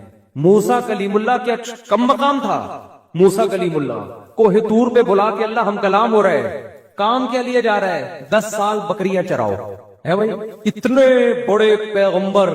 ادھر فرعون سے کام کیا لیا جا رہا ہے، مصر کی بادشاہت اور روب دبدبہ جلال، کیونکہ اللہ نے اس کو لیڈر نہیں بنانا تھا، اس کو بچپن سے حکومت مل گئی، چاپلوسی کرنے والے لوگ مل گئے، تعریفیں کرنے والے لوگ مل گئے، ہر بات میں یسر جیسر کرنے والے مل گئے بچپن سے۔ موسیٰ کلیم اللہ ٹینشنوں میں جوان ہوئے، پریشانیوں میں، ملک بدر ہو گئے، ملک بدر ہونے کے بعد بکریاں چرا رہے ہیں، کیونکہ بکری کمزور ہے، غصہ بہت آتا ہے، اس پہ آپ غصہ جاری کر نہیں سکتے، مار کھائے گی مر جائے گی، کچھ بگاڑ نہیں سکتا انسان۔ جب نبی نے صلی اللہ علیہ وسلم نے فرمایا کہ ہر پیغمبر نے بکریاں چرائی ہیں، تو صحابہ نے پوچھا یا رسول اللہ کہ آپ نے بھی؟ فرمایا ہاں، میں بھی اجرت پہ بکریاں چرایا کرتا تھا۔ سید الانبیاء سے اللہ نے کیا چروائی ہیں؟ بولو، بکریاں۔ اس میں 2 فائدے ہیں، ایک برداشت، دوسری تواضع۔ بکریاں چرانے والے میں تکبر نہیں ہوتا، جنہوں نے لیڈر بننا ہوتا ہے ان کے اندر اگر تکبر ہے تو وہ اپنی پوں پھاں میں ہی لگے رہیں گے، وہ قوم کے کسی کام کے نہیں ہوں گے۔ سمجھتے نہیں ہو بات کو؟ میرا خیال ہے وہ پوں پھاں میں لگا رہے گا۔ تو دل میں عجب ختم ہو جائے، بس بات کو سمیٹ رہا ہوں، خود پسندی، میں بس ہر وقت آدمی کیا کرتا رہے، میں ہوں، لوگوں سے تعریفیں سنتا رہے اپنی بیٹھ۔ تو ان پہ علماء نے الگ الگ بحث کی ہے، خود پسندی کیسے ختم ہوتی ہے، حسد کیسے ختم ہوتی ہے، کیسے ختم ہوتا ہے حسد، اور تکبر کیسے ختم ہوتا ہے۔ لیکن علماء کہتے ہیں، کیونکہ یہ صوفیہ کرام کا ٹاپک ہے نا، تو اس کو تصوف میں زیادہ اٹھائے کہ ایک چیز اگر اپنے اندر پیدا کر لو، ایک بیماری سے کا علاج کر لو، تو یہ سارے انڈے بچے خود ہی ختم ہو جائیں گے۔ وہ ہے دل سے دنیا کی محبت نکال دو، اللہ کی پیدا کر دو، بس یہ سارے انڈے بچے کیا ہو جائیں گے۔ جب آپ کے دل میں اللہ کی محبت، اللہ کو تلاش کرنے کی چاہت، تو کسی کی دولت دیکھ کر آپ کو جیلسی ویسے ہی نہیں ہوگی، کیونکہ وہ آپ کا محبوب ہے ہی نہیں۔ جیلسی جب ہوتی ہے جب محبوبہ آپ کی اور کسی اور کی گود میں جا کے بیٹھ جائے، کسی اور کے ساتھ سیلفیاں لے رہی ہے، ٹیٹیں کسی اور کے ساتھ مار رہی ہے، تو آپ جلو گے نا۔ لیکن اگر وہ آپ کی دھتکاری بھی ہے، محبوبہ ہی نہیں ہے، بھاڑ میں جہاں مرضی جا کے بیٹھے، تکلیف ہوگی آپ کو؟ بھائی دل کے ارماں آنسوؤں میں اس وقت بہتے ہیں جب ان کے بچے آپ کو ماموں کہتے ہیں۔ ہر ایک کے بچے آپ کو ماموں کہیں، اس سے آپ کو تکلیف نہیں ہوتی۔ جب ان کے بچے آپ کو ماموں، جس سے آپ کی سیٹنگ تھی، سیٹنگ آپ کی تھی، شادی اس کی کہیں اور ہو گئی، ایک دھچکا لگا، یار یہ کیا ہو گیا، میری نہیں ہوئی۔ پہلا دھچکا یہ کہ میری نہیں ہوئی، ریجیکٹ، اس پہ غم ہوتا ہے، اس کے ابا نے انکار کر دیا۔ پھر جب اطلاع ملتی ہے کہیں اور منگنی ہو گئی ہے، دوسرا دھچکا لگتا ہے کہ نہیں لگتا؟ پھر جس دن بارات آتی ہے اور دلہن رخصت ہو کے جاتی ہے، ایک اور دھچکا لگتا ہے، بے اب تو نکاح بھی ہو گیا اور رخصتی بھی ہو گئی۔ پھر جب اطلاع ملتی ہے بچہ ہو گیا، کیسا جلے گا کہ نہیں جلے گا؟ اور جب بچہ بڑا ہو کر آپ کو بولے گا ماموں ہے بھائی، کہ کمبخت، ساتھ غیروں کے میری قبر پہ آتے کیوں ہو، تم جلاتے نہیں مجھ کو تو جلاتے کیوں ہو؟ جلانے کا مطلب زندگی دینا۔ شاعر جو ہے نا، محبوبہ کے غم میں مر گیا، قبر میں چلا گیا، محبوبہ قبر پہ زیارت کے لیے آ رہی ہے، آئی بھی اپنے بھائی کے ساتھ، تو وہ کہتا ہے کمبخت تو مجھے زندگی نہیں دے سکتی، جلا نہیں سکتی، تو کسی اور کے ساتھ آ کے تپا کیوں رہی ہے مجھے تو؟ یعنی قبر پہ تو کم از کم اکیلے آ جانا ملنے کے لیے، قبر پہ بھی بھائی کے ساتھ نہیں، یا میرے اپنے عاشق کے ساتھ آ رہی ہے جس میں جل رہا ہوں، یعنی تیری سیٹنگ کہیں اور ہو گئی تھی تو اس بندے کے ساتھ آ رہی ہے میری قبر پہ، تو ساتھ غیروں کے میری قبر پہ آتے کیوں ہو، تم جلاتے نہیں مجھ کو تو جلاتے کیوں ہو؟ تو جب جلے گا نا، جب محبوبہ آئے گی ولن کے ساتھ اس کی قبر پہ، کیا خیال ہے؟ پھر جلے گا یہ۔ تو جب وہ آپ کی محبوبہ ہی نہیں ہے میرے بھائی، تو پھر کسی کے ساتھ بیٹھے آپ کو اس سے تکلیف نہیں، آپ کے ریجیکٹڈ ہے، وہ پسند نہیں کیا آپ نے اس کو۔ تو دنیا اگر ریجیکٹڈ مال بن جائے آپ کا، دل سے نکل گئی محبت، گاڑیوں کی، بنگلوں کی، دولت کی، اور اللہ کی محبت آ گئی اس کی جگہ، تو پھر یہ دولت کسی کے پاس دیکھ کر آپ کو جیلسی، بولو حسد ہی نہیں ہوگا، پیدا ہی نہیں ہوئے۔ حسد کے جو کیڑے مکوڑے ہیں، یہ اللہ کی محبت ایسا اسپرے ہے کہ یہ حسد کے جراثیم کو نگل جائے گی آپ کے لیے، کہ یہ کوئی بڑی چیز ہے ہی نہیں۔ اور عجب، خود پسندی بھی ختم ہو جائے گی، اس لیے کہ انسان کو جس سے محبت ہوتی ہے نا، وہ چاہتا ہے مجھے ہر قیمت پہ محبوب چاہیے، تو محبوب اگر تعریف کرے گا تو خوش ہوگا، محبوب کے علاوہ لوگوں کی تعریفوں کو وہ لفٹ نہیں کراتا، اس کی نظر میں اس کی ویلیو نہیں رہتی ہے۔ وقت ہو گیا ہے کافی زیادہ، ورنہ اس پہ میں ہر چیز پہ مثالیں دے کے بات سمجھاتا۔ خلاصہ یہی نکلا کہ اللہ کی محبت پیدا کر لی جائے، اور وہ جب تک نہیں ہوگی جب تک دنیا کی نکلے گی نہیں۔ یہ دونوں محبتیں ایک دل میں جمع ہو نہیں سکتی، اور دنیا کی جب نکلے گی اس کا ایک فارمولہ ہے، ایک طریقہ ہے۔ ہر وقت یہ دماغ میں مسلط کریں کہ یہ مسافر خانہ ہے، رہنے کی جگہ نہیں ہے۔ قبرستان جایا کریں نا، حدیث میں آتے، جا کے دیکھا کرو یہ کیسے پڑے ہوئے۔ جب جائیں نا کسی شاپنگ مال میں، ہو زبردست مالدار لوگ آئے ہوئے شاپنگ کرنے کے لیے، غریب کو بڑی حسرت ہوتی ہے، یار ایک یہ لگژری لائف اسٹائل ہے، ایک ہمارا جھونپڑا ہے، تو یار شاپنگ مال سے نکل کے سیدھا جاؤ قبرستان۔ یہ سارے شاپنگ مال والے کہاں جائیں گے؟ لیٹے ہوئے ہوں گے قبروں کے اندر، بڑے بڑے تھے۔ اس میں آپ ڈیفنس کے قبرستان چلے جاؤ، اگر آپ کو رنگی ٹاؤن کا اچھا نہیں لگ رہا، ڈیفنس کے قبرستان جاؤ، کلفٹن کے قبرستان جاؤ، آپ کو لگے گا بھائی اورنگی ٹاؤن کے قبرستان میں اور ڈیفنس کے قبرستان میں اوپر سے تو فرق ہے، اندر سے کوئی فرق، اوپر تو ہوگا شاید کوئی تختیاں وختیاں لگی ہوئی ہوں گی، تو اندر سے صاحب جتنے کیڑے مچھر کالونی والے کی قبر پہ ہوتے ہیں اتنے ہی کیڑے ڈیفنس کے اندر جو لیٹا ہوا ہے اس کی لاش پہ بھی اتنے ہی کیڑے۔ Malir Cantt Defence. اور نماز کا حکم، کیا کون والی مہندی لگانے سے نماز ہو جاتی ہے؟ محمد انس انڈیا سے۔ دیکھیے مہندی جو ہے نا، کوئی بھی ہو، چاہے کون والی ہو کوئی بھی ہو، اس کا اصول یہ ہے کہ جب باڈی پہ وہ لگی اور خشک ہونے کے بعد اگر اس کی لیئر ایک جم جاتی ہے جس میں پانی ٹرانسفر نہیں ہوتا تو پھر اس کا مطلب ہے کہ اس میں وضو نہیں ہو، اور اگر پانی ٹرانسفر ہو جاتا ہے تو وضو ہو جاتا ہے۔ اب مختلف قسم کی مہندیاں آ رہی ہیں، کوئی ایک مہندی، کوئی ایسا حکم نہیں ہے میں بتا دوں کہ بھئی اس کمپنی کی مہندی جائز ہے، اس کمپنی کی جائز نہیں۔ تو جو مہندی استعمال کرنا چاہیں اس کا ایک تجربہ کر لیں۔ تجربہ یہ ہے کہ سادہ پیپر پہ آپ نے مہندی لگائی کاغذ پہ اور اس کو پھر خشک کر لیا، ہٹا دیا، اس کا کلر جب پکا ہو جائے تو آپ نے دیکھنا ہے پانی کا ایک قطرہ ٹپکانا ہے۔ اگر پانی کا قطرہ اس کلر کے آر پار ہو جاتا ہے اور کاغذ نیچے سے گیلا ہو جاتا ہے تو اس کا مطلب ہے کہ اس کے اندر سے پانی گزر رہا ہے، اور اگر پانی کا قطرہ اوپر ہی پھسلتا رہتا ہے تو اٹ مینز اس کے اندر سے پانی نہیں گزر سکتا، لہذا اس میں وضو جائز نہیں ہو۔ تو یہ اصول میں نے بیان کر دیا ہے، ہر مہندی ہر کیمیکل کو اسی تجربے پہ آپ پرکھیں۔ مایو مہندی منانا، کیا شریعت میں مایو مہندی جائز ہے یا نہیں؟ نیز لڑکے اور لڑکی کی طرف سے تمام خواتین مل کر اسے سیلیبریٹ کرتے ہیں اور خرچہ سارا مرد کا ہوتا ہے، کیا یہ جائز ہے یا نہیں؟ سید اویس احمد پاکستان سے۔ ہر وہ رسم جس کا معاشرے میں نقصان ہو رہا ہو، معاشرے کو فائدے کے بجائے نقصان ہو رہا ہو تو اسلام قطعاً اس کی اجازت نہیں دیتا۔ مایو مہندی میں بہت سارے نقصانات ہیں۔ ایک نقصان اس کی وجہ سے نکاح بہت مشکل ہو گیا ہے۔ ظاہر ہے جب ایک معاشرے میں ایک رواج ہوگا تو جو لوگ یہ مایو مہندی نہیں کریں گے لوگ ان کو کنجوسی کے تانے دیں گے، واہ بھائی واہ یہ کیسی شادی ہو رہی ہے، پتہ ہی نہیں چل رہا کہ شادی ہو رہی ہے کہ میت ہو رہی ہے۔ تو انسان نہ چاہتے ہوئے بھی شو بازی کے چکر میں پیسے خرچ کرتا ہے، حالانکہ اس کی پتلون میں اتنے پیسے ہوتے نہیں۔ تو پہلا نقصان کیا ہوا اس کا کہ ایک چیز یعنی ایسی ہے جس کی وجہ سے نکاح مشکل ہو رہا ہے، اور نکاح ظاہر ہے جب مشکل ہوگا تو زنا آسان ہو جائے گا۔ تو اس لیے مایو مہندی کی اسلام بالکل بھی حوصلہ افزائی نہیں کرے گا، کیونکہ نکاح کو اسلام نے آسان بنایا۔ دوسری بات اس میں اسراف ہوتا ہے۔ جب ایک چیز بے موقع ہے تو پیسہ کتنی مشکل سے انسان کماتا ہے، درجنوں جگہیں جہاں انسان کو خرچ کرنا چاہیے وہ اچھی اچھی جگہوں سے ہٹا کر مایو مہندیوں کی فضول رسموں میں اڑا دیتا ہے۔ 2-4 دن کا ہلا گلا ہوتا ہے اور ختم، اور لوگ بھول جاتے ہیں کہ اب کیا ہوا تھا۔ تو اس میں اسراف کا بھی گناہ ملتا ہے، تبذیر کا بھی گناہ ملتا ہے۔ اسراف کہتے ہیں اپنی آمدن سے زیادہ خرچ کرنا، تبذیر کہتے ہیں بے موقع خرچ کرنا۔ تیسرا فساد اس میں ہوتا ہے بے حیائی اور بےہودگی کا۔ ظاہر ہے مایو مہندی مردوں میں تو نہیں ہوتی، نہ صرف عورتوں میں ہوتی ہے، مس گیدرنگ ہوتی ہے، اس میں جو طوفان بدتمیزی ہے وہ بھی سب کو پتہ ہی ہے، اس کو بھی بتانے کی ضرورت نہیں ہے۔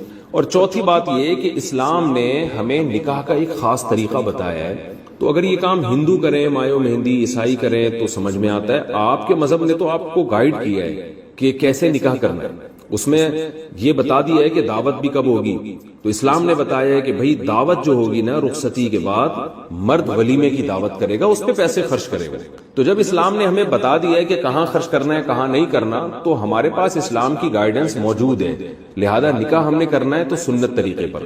اور سنت طریقہ کیا ہے کہ نکاح ہو جائے مسجد میں یا کہیں بھی کسی مجمع میں، اور مرد کی طرف سے چند افراد اس کی مائیں بہنیں وغیرہ جا کے دلہن کو لے آئیں، رخصتی کے بعد اگلے دن مرد دھوم دھام سے ولیمہ کرے، اس میں مس گیدرنگ نہ ہو، پھر اپنی استطاعت کے مطابق لوگوں کو کھلائے پلائے اور اس کو سیلیبریٹ بھی کریں۔ تو جو اسلام نے ایک طریقہ بتایا یہ طریقہ اس طریقے سے بھی ہٹ کر ہے۔ تو ان وجوہات کی بیس پر اس عمل کو قطعاً اس کی اجازت نہیں دی جا سکتی اور یہ عمل ناجائز ہے۔ التمش حسین بہار انڈیا سے، کوئی بھی لڑکی یا عورت اپنا سر کھول کے وضو کر سکتی ہے یا نہیں؟ وضو ہوگا یا نہیں؟ سر کے بالوں پر باپ یا بھائی کی نظر پڑتی ہو تو اس بارے میں بتائیں۔ دیکھیں سر کے بالوں کا پردہ اپنے محرم رشتوں سے نہیں ہے، جو بھی محرم رشتے ہیں باپ بھائی ان سے عورت کے لیے پردہ فرض نہیں ہے، غیر محرم سے پردہ فرض ہے۔ تو بھائی باپ وغیرہ کے سامنے سر کے بال کھولے جا سکتے ہیں، لیکن افضل یہی ہے کہ نہ کھولے جائیں۔ عام طور پر اچھے خاندانوں میں جن میں حیا زیادہ ہے عام طور پر ان کی خواتین سر پہ چادر ہی رکھتی ہیں، تو لیکن لازم نہیں ہے، تو اس لیے چہرہ یعنی سر کھول کے ان کے سامنے وضو کرنے میں کوئی حرج نہیں ہے۔ عورت کے لیے گھر میں سر کھلا رکھنے کا حکم۔ بنت عبداللہ اتر پردیش انڈیا سے، اتر پردیش یو پی، جہاں ہمارے باپ دادا بھی یو پی سے ہی آئے ہیں، سنسار پور سے۔ تو یو پی سے انہوں نے پوچھا، یو پی سے جب کسی کا فون آتا ہے نا تو وہ جو اردو بولتے ہیں مجھے بڑی اچھی لگتی ہے، کیونکہ مجھے اپنے والد اور دادا یاد آتے ہیں اس میں.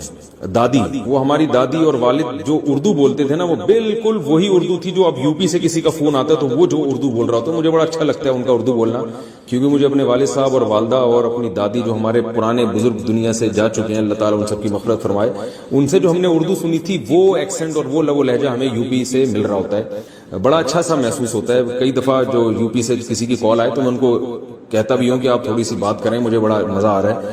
مجھے ایسا لگ رہا ہے جیسے میرے والد صاحب کی یاد تازہ ہو رہی ہے, والدہ کی, اور جو ہماری دادی وغیرہ جو اردو بولا کرتی تھی. ہماری تو اردو ظاہر ہے وقت کے لحاظ سے چینج ہو گئی, لیکن وہ جو یو پی کی اردو تھی نا, وہ آج بھی یو پی والے وہی اردو بول رہے ہیں. ان کی اردو میرا خیال ہے چینج نہیں ہوئی ہے. تو انہوں نے کہا ہے کہ عورت کے لیے گھر میں سر کھلا رکھنے کا حکم. کیا گرمی کی وجہ سے لڑکی گھر میں والد اور بھائی کے سامنے صرف گلے میں دوپٹہ ڈال سکتی ہے؟ اگر سر نہ ڈھانپے تو کوئی حرج تو نہیں ہے. جائز ہے, سر چھپانا والد اور بھائی کے سامنے لازم نہیں ہے, لیکن بہرحال حیا عورت کی زینت ہے.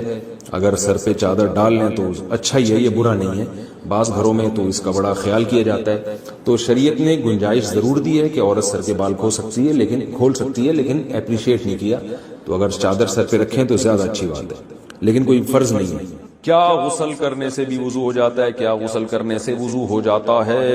میں نے اس بارے میں کئی باتیں سنی ہیں. کوئی کہتا ہے ہو جاتا ہے, کوئی کہتا ہے وضو کی نیت کرنا ضروری ہوتا ہے ورنہ نہیں ہوتا, کوئی کہتا ہے وضو الگ سے کرنا چاہیے, نہانے سے وضو نہیں ہوتا.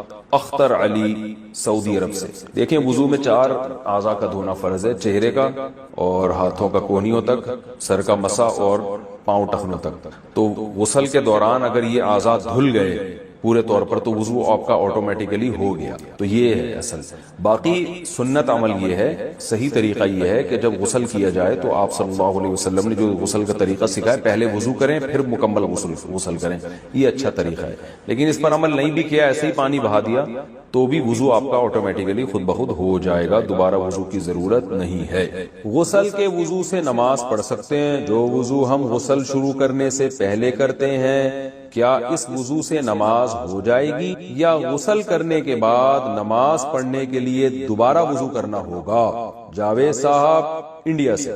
اگر آپ نے غسل کرنے سے پہلے وضو کر لیا اور پھر دوبارہ غسل کیا تو ویسے ہی آپ کا وضو ہو گیا, دوبارہ وضو کی ضرورت نہیں ہے. اور اگر آپ نے غسل کرنے سے پہلے وضو نہیں بھی کیا لیکن نہاتے ہوئے آپ کے جسم کے چاروں اعضاء دھل گئے, جیسے سر تو دھل ہی جاتا ہے, چہرہ بھی دھل جاتا ہے, بازو بھی اور پاؤں بھی, تو پھر بھی آپ کا وضو ہو گیا, تو اس سے بھی آپ نماز پڑھ سکتے ہیں, دوبارہ وضو کرنے کی ضرورت نہیں ہے. لیکن سنت یہی ہے کہ غسل سے پہلے باقاعدہ وضو کیا جائے پھر غسل کیا تو بہتر یہی ہے. لیکن اگر کسی نے سنت پر عمل نہیں کیا, ڈائریکٹ ویسے ہی نہا لیا, تو بھی خود بخود اس کا وضو ہو جائے گا اور اس کو دوبارہ وضو کرنے کی ضرورت نہیں ہے. 3 احسان تو تیری پیدائش کے وقت ہیں.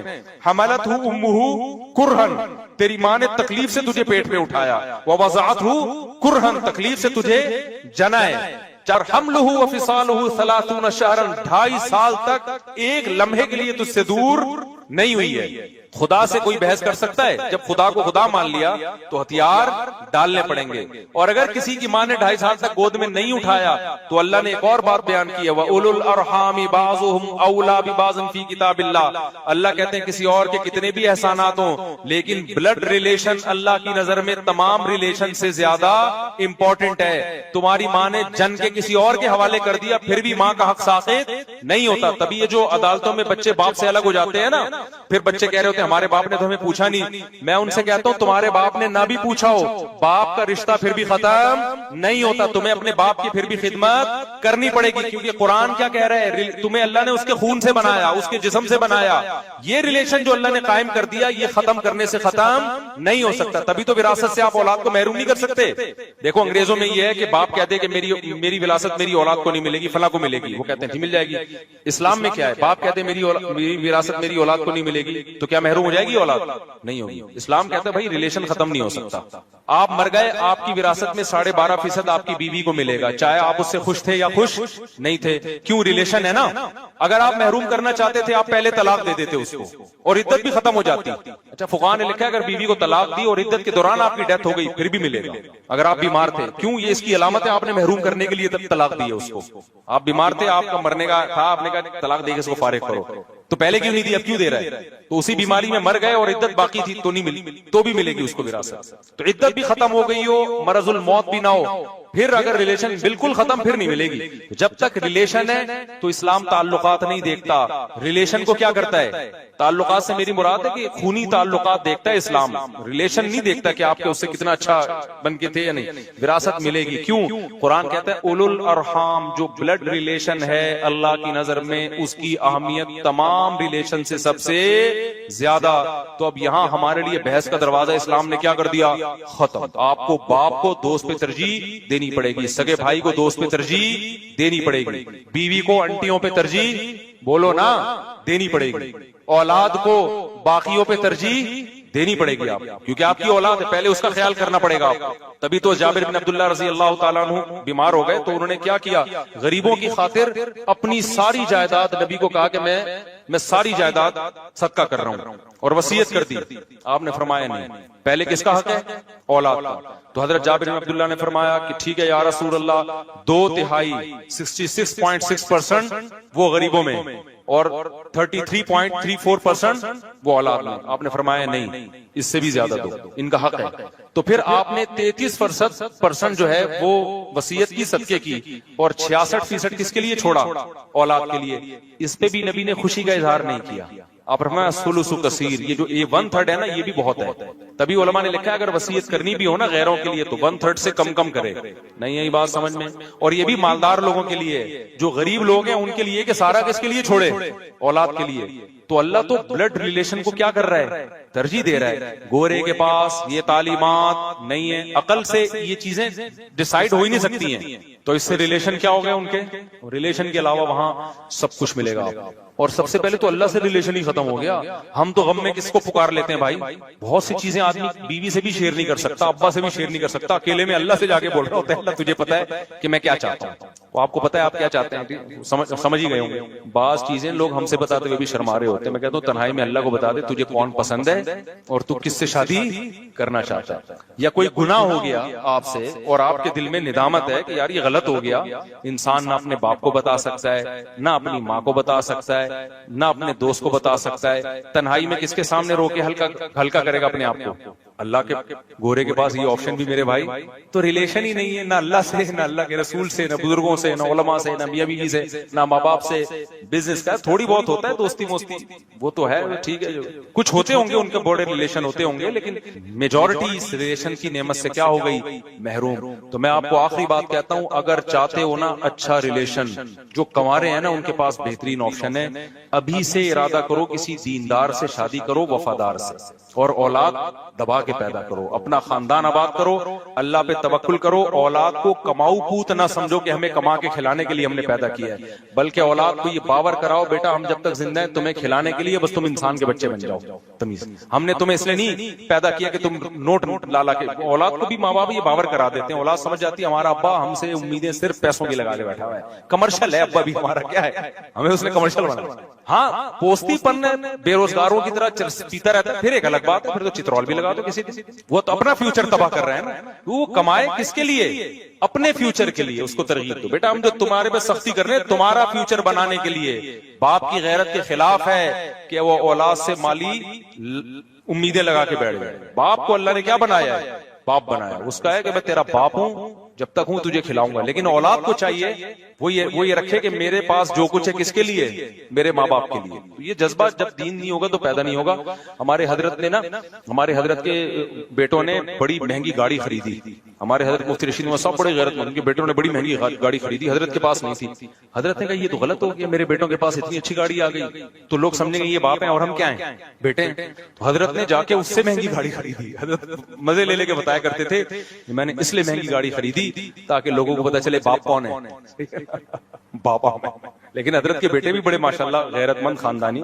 تو آپ کے پاس پیسہ آیا تو آپ خود چاہو کہ میرے باپ کے پاس اس سے زیادہ ہو. ایک صاحب نے گاڑی لی تو انہوں نے اپنے ابا کے لیے مہنگی گاڑی خریدی. انہوں نے کہا یار میرے ابا کی گاڑی میرے سے زیادہ اچھی ہونی چاہیے تاکہ وہ دیکھنے میں بھی میرے ابا لگیں. یہ غیرت مندوں کا کام ہوتا ہے. اللہ تعالیٰ میں سمجھنے کے بلکہ توفیق. لوگ عشاء میں پہنچ رہے ہوتے ہیں تو پورے سال کے لیے بیان کا ٹائم ہم نے چینج کر دیا ہے. مغرب کی نماز کے بعد، سردیوں میں بھی گرمیوں میں بھی عشاء کے بعد تھوڑی دیر بس مسائل کا سیٹ اپ ہوگا. بھائی کسی ادارے کا نام لے کے اس ادارے کے بارے میں مت پوچھا کرو. سمجھتے ہو کہ یہ ادارہ ٹھیک ہے یا نہیں ہے؟ میں اگر بول دوں ٹھیک ہے تو میرے ذمے اس کو ثابت کرنا. میں اگر بول دوں کہ ٹھیک نہیں ہے تو کورٹ مجھ سے ثبوت مانگے گی آپ نے کس پر الزام کیسے لگا دیا. بعض دفعہ ہمیں کسی کے بارے میں پتا ہوتا ہے ٹھیک نہیں ہے لیکن ثبوت پیش کرنے کے قابل ثبوت نہیں ہوتے. اب میں نے کسی شخص کو دیکھ لیا زنا کرتے ہوئے, اللہ نہ کرے, تو مجھے تو پتا ہے زانی ہے, لیکن میں لوگوں کو تھوڑی بتا سکتا ہوں. لوگ ثبوت مانگیں گے تو میں کہوں گا میں نے خود دیکھا ہے, تو کہیں گے بھائی آپ جھوٹ بھی تو بول سکتے ہو, گواہ لاؤ. تو لہذا عوام کے سامنے وہ بات کی جا سکتی ہے جس کو آپ دلائل کی دنیا میں ثابت کر سکو. ہمیں بہت سارے سیاستدانوں کے بارے میں پتا ہوتا ہے فلاں نے یہ کیا فلاں نے کیا, لیکن وہ ثبوت ہمارے حق میں تو ثبوت ہوتے ہیں لیکن پبلک کو بتائیں گے تو ہمارے پاس ثبوت نہیں, لہذا ہم خاموشی اختیار کرتے ہیں. تو جب بھی عوام میں کوئی چیز پبلش کی جاتی ہے تو جب تک آپ کے پاس ثبوت نہ ہو آپ اس کو لوگوں کے سامنے بیان کرنے کی شریعت نے بھی آپ پر پابندی لگائی ہے. تو اداروں کا نام لے کے نہ پوچھا کریں گے فلاں ادارہ صحیح ہے کہ نہیں ہے. ریکارڈنگ شروع ہو گئی ہے. اچھا ایک اور اہم بات, یہ جو آج کا بیان ہوا اس سے متعلق ایک اور بات جب تاکہ ٹاپک ہی کمپلیٹ ہو جائے نا. یہ میں بعض جگہ بیان کے لیے جاتا ہوں تو مجھے لفافے میں لوگ ہدیہ دے دیتے ہیں. بہت کم ایسا ہوتا ہے, ہوتا نہیں عام طور پہ, لیکن پنجاب میں عام طور پر یہ رواج ہے کہ جب بیان کرو تو وہ کوئی 5-10 ہزار کبھی 20,000 روپے لفافے میں ڈال کے پکڑا دیے انہوں نے. تو ان لوگوں کو بھی میری طرف سے یہ وضاحتی میں بیان چاہتا ہوں کہ چلا جائے, کیونکہ بعض دفعہ درمیان میں کوئی بیان رکھوا رہا ہوتا ہے میرا. جیسے پنجاب میں یہ KPK میں اور کراچی میں ایسا رواج نہیں ہے کہ بیان کے بعد کوئی پیسے ویسے دینے کا رواج ہو. پنجاب میں یہ رواج بہت ہے کہ جب بھی کسی مولانا صاحب کا بیان ہوتا ہے تو عام طور پر وہ اس کو ہدیہ دیتے ہیں, جلسوں میں خاص طور پر. تو یہ بات بھی خوب سمجھ لیں کہ بعض دفعہ کوئی درمیان میں واسطہ ہوتا ہے جو میرا بیان مدرسے والوں نے ان سے رابطہ کیا ہوتا ہے کہ بھئی آپ کا ان سے سلام دعا ہے, رابطہ ہے, آپ مفتی صاحب کا ہمارے ہاں بیان رکھوا دیں. تو وہ مجھ سے کہتے ہیں, میں کہتا ہوں اگر میرے پاس ٹائم ہوتا ہے تو میں اوکے کر دیتا ہوں. اب اس میں بعض کمپلینز ایسی سامنے آئی ہے کہ جو واسطہ تھا درمیان میں اس نے مدرسے والوں سے کہا کہ مفتی صاحب کو اتنے پیسے آپ دے دینا. تو یہاں بھی میں وضاحت کرنا چاہتا ہوں کہ میرے بیان کا کوئی 1 روپے بھی کمیشن یا پیسہ نہیں ہے. چاہے امریکہ میں جاؤں, جاپان میں جاؤں, انڈونیشیا میں جاؤں, دنیا میں کہیں بھی سفر ہوں. بعض دفعہ ایسے بھی ہوا کہ کسی بیرون ملک سے مجھے لوگوں نے کہا کہ ہم آپ کو بیان کے لیے بلا رہے ہیں, آپ بتا دیں آپ کے پیسے کتنے بنتے ہیں. تو میں نے کہا بھائی یہ تو مجھے تو اس پہ بھی توہین محسوس ہوتی ہے یار, کوئی کمرشل بنا رہے ہو تم تبلیغ کو بھی, تو کوئی پیسے ویسے ہمارے اس کے بھی نہیں ہیں. اب سوال یہ پیدا ہوتا ہے, لوگ کہتے ہیں پھر لیتے کیوں آپ. جب میں گیا بیان کے لیے کہیں کہیں ایسا ہوتا ہے, پنجاب میں خاص طور پر, پنجاب والوں کے اس معاملے میں تھوڑے سے دل بھی بڑے ہیں, ان کے لیے تو یہ اچھا ہی ہے کہ خطیب کو بلایا ہے تو ایک اس سے اتنا کام لیا ہے, تو ان کے لیے تو اچھا ہی ہے نا کہ دیں, وہ ہمارے لیے کہ نہ لیں. اب مجمع میں جب کوئی لفافہ کسی کو دے رہا ہوتا ہے نا تو اس کا انکار کرنا سامنے والے کی بے عزتی ہے. تو میرے دل کی حالت الحمدللہ یہی ہے کہ میں سامنے والے کی عزت رکھنے کے لیے لیتا ہوں کہ یار اگر انکار کیا نا وہ سامنے والا اپنی انسلٹ محسوس کرتا ہے. اب لوگ اس کو یہ رخ لیں کہ اچھا یہ آئے تو تھے جی دین کی بات کرنے کے لیے اور ادھر لفافوں کے کیا چل رہے ہیں, تبادلے چل رہے ہیں. تو وہ تبادلے اس نوعیت کے ہوتے ہیں. ہمارا نہ کوئی چارجز ہیں, نہ میں نے کسی کو کہا ہے. اگر کوئی کسی کو کہہ رہا ہے مجھے کو پیسہ تو وہ خود ذمہ دار ہے. میں نے قطعاً, اور مجھے پتا چل جائے تو میں غصہ بھی ہوتا ہوں اس کے اوپر, آپ نے کیوں بولا اس کو کہ مفتی صاحب کو اتنے پیسے دے دینا. پھر بھی اگر کوئی لفافہ دے رہا ہوتا ہے نا تو وہ بہت مشکل ہوتا ہے اس کا انکار کرنا, وہ سامنے والے کی بے عزتی ہے. یہاں بھی لوگ آتے ہیں خوشبو لے کے, پورے جمع ہو گئے الحمدللہ ہمارے پاس خوشبو کے, تو وہ خوشبو لے کے آ رہے ہوتے ہیں. یہ تھوڑی ہوتا ہے کہ یار اس کا انکار کر دو, وہ تو شریعت کے بھی خلاف ہے. بلکہ میں تو اس کا شکریہ ادا کرتا ہوں. کوئی 5 روپے بھی ہدیہ دیتا ہے, بھائی آپ کا بڑا شکریہ, آپ نے محبت کا اظہار کیا, اور یہ بنتا ہے. اور یہ جو میں حج پہ پچھلے سال گیا, اس کمپنی نے جو ٹریول ایجنسی تھی, میں نے ان کو بولا کہ میں آپ کو پروموٹ نہیں کروں گا, لیکن وہاں جا کے میں نے ان کو پروموٹ کیا. پھر کیوں, هل جزاء الاحسان الا الاحسان. جب مجھے یقین ہو گیا کہ ان کے دل میں لالچ نہیں ہے, تو پھر ایک آدمی نے ہم پہ اتنا خرچہ کر کے ہم کو حج کرا دیا, تو پھر اخلاقی ذمہ داری بنتی ہے. پھر میں نے کیمرے میں ان کو پروموٹ کیا, میں نے کہا ان لوگوں کی یہ خدمت ہے کہ مجھے حج پہ لے کر آئے. تو یہ وہ ایک الگ نوعیت. اس کی مثال ایسے جیسے ایک دفعہ میں کہیں جا رہا تھا, ڈبل سواری پہ پابندی تھی, ہم ڈبل سواری میں جا رہے تھے, پولیس والوں نے روک لیا. یہیں کی بات ہے, قلندری چوک نہیں ہے ادھر, تو اتار دیا. غلطی تھی ہماری, نہیں جانا چاہیے تھا. پولیس والے اب رشوت مانگ رہے تھے, میں نے کہا میں نہیں دوں گا رشوت, جائز نہیں ہے. ان کو تو نہیں کہا کہ جائز نہیں ہے, دل میں سوچا کہ جائز نہیں ہے. اب ٹوپی میں نے پہنی ہوئی, حلیہ پورا مولویوں والا, پیچھے جو بندہ بیٹھا وہ بھی مولانا ٹائپ کا. اب مجھے بار بار شرم یہ آ رہی تھی کہ یہ پولیس والا کہے گا دیکھو یار یہ لالچی لوگ, ڈبل سواری بھی ہے اور پیسے بھی نہیں دے رہے, اور یہ مولوی لوگ لالچی ہوتے ہیں, ایک سے پیسہ نکلوانا بہت مشکل کام ہے. اور مجھے یہ تھا کہ میں نے دے دیا تو یہ تو رشوت ہوگی سیدھا سیدھا. تو میں پھر کیسے کہوں گا کہ یار یہ رشوت دینا ٹھیک نہیں ہے یا یہ غلط ہے؟ تو مجھے بڑا کنفیوز ہوا. میں نے نہیں دیا، حالانکہ میری جیب میں پیسے پڑے ہوئے تھے. تو پولیس والے کو بھی ترس آیا، اس نے بولا جاؤ آئندہ ڈبل سواری نہیں کرنا. اس نے بولا بچے بےچارے لونڈے، عمر بھی زیادہ نہیں تھی ہماری، تو شکل سے کوئی نیک ٹائپ کے ہی لگ رہے ہیں. پولیس والے نے کہا چلے جاؤ یار آئندہ خیال کرنا. ورنہ پولیس والا زبردستی نکلوانا چاہتا نا پیسے، لازمی نکالتا، روک نہیں سکتے. اب اس نے ہم پر احسان کیا نا، اس معنی میں احسان نہیں کہ چھوڑ دیا، وہ تو لوگ کہیں گے بھی غیر قانونی کام کر رہے تھے تو چھوڑنا نہیں چاہیے تھا. اس معنی میں احسان کہ پیسے میری جیب میں بھی تھے، تلاشی لیتے نکل آتے. لیکن اس نے کیا کیا، داڑھی دیکھی، ٹوپی دیکھی، جاؤ یار. میں آگے گیا ہوں، میں نے بائک روکی، پھر میں آیا اور میں نے جو میرے اس وقت اللہ نے جتنی مجھے توفیق دی وہ میں نے پیسے نکال کے پولیس والوں کو دیے. وہ کہہ رہے ہیں خیریت؟ میں نے کہا بھائی اس وقت میں دیتا رشوت ہوتی، اب میں اپنی دل کی خوشی سے. جب آپ نے ہماری ٹوپی کا خیال کیا، آپ نے ہم سے پیسے نہیں لیے، چھوڑ دیا ایسے، یا تو جیل بھیج دیتے، ٹھیک ہے نا. تو پھر ہمارا بھی فرض بنتا ہے کہ ہم کیا کریں. تو بڑا خوش ہوا وہ. تو اگر میں کسی کمپنی کو پروموٹ کر رہا ہوں نا بالفرض، تو بعض دفعہ ایسے ہوتا ہے کسی نے بڑی خدمت کی ہوتی ہے اور وہ خدمت فری پھوکٹ میں کی ہوتی ہے، کوئی اس نے معاوضہ نہیں لیا ہوتا. تو پھر میری غیرت بھی، مجھے بھی دل چاہتا ہے کہ یار جب اس نے اتنا کیا ہے، اس نے ہمیں فری میں حج کرا دیا اور اتنا مہنگا حج کروایا، وی آئی پی والا حج، تو پھر تو اتنا تو بنتا ہے کہ کیمرے میں نام لے لو کہ یار یہ ٹریول ایجنسی ہے، اس نے بڑی خدمت کی ہے. لیکن پہلے سے پتا ہونا اس کے دل میں لالچ ہے، پھر نہیں میں جاتا.